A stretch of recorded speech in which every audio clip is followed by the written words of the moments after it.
여러분 안녕하십니까? 우리나라 무역 수지가 최악의 적자 행진을 이어가고 있습니다.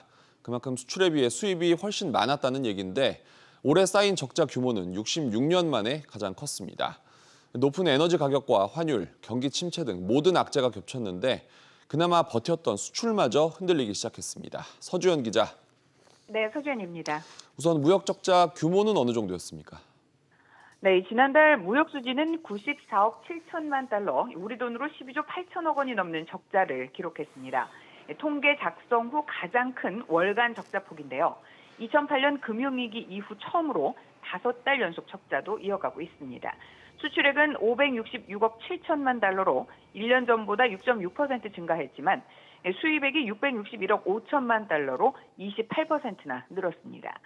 자동차와 석유 제품 등은 수출이 늘었지만 전체 수출의 20%가량을 차지하는 반도체 수출이 2년 2개월 만에 처음으로 줄었습니다. 에너지원 수입액은 지난해 같은 기간보다 90% 넘게 늘었습니다.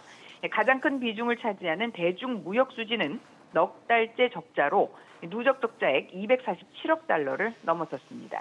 반면 대미 수출은 미국의 긴축 정책에도 불구하고 전기차, 2차 전지 등의 수출이 증가해 8월, 역대 8월 가운데 가장 많았습니다.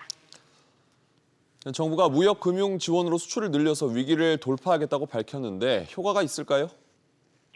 네, 윤석열 대통령은 어제 무역금융을 역대 최대인 350조까지 확대 수출을 늘리겠다고 밝혔는데요.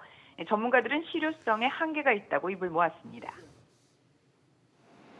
에너지 가격 급등에 대한 수입 가격 상승분을 상쇄할 만큼 수출을 증가시킬 수가 없을 것이다. 그렇게 보는 거죠. 세계 경제 침체와 중국의 보호 정책에는 수요 둔화에 기인하는 것이라서 옛날과 같은 무역 금융으로는 효과가 나기가 쉽지 않을 거다 그런 생각을 합니다. 네, 연중 최고치를 갈아치우고 있는 환율도 수출 호재보다는 무역 수지의 악재로 작용하는 측면이 크다는 분석입니다. 환율도 계속 오르고 있는 상황이고 또 에너지가 100% 수입인데 그 가격이 워낙 많이 올랐기 때문에 정부의 조치가 그렇게 큰 효과는 없을 것이다. 최대 한도로 에너지 절감을 하고 수입도 다양화해서 큰 충격에 대비해야 된다.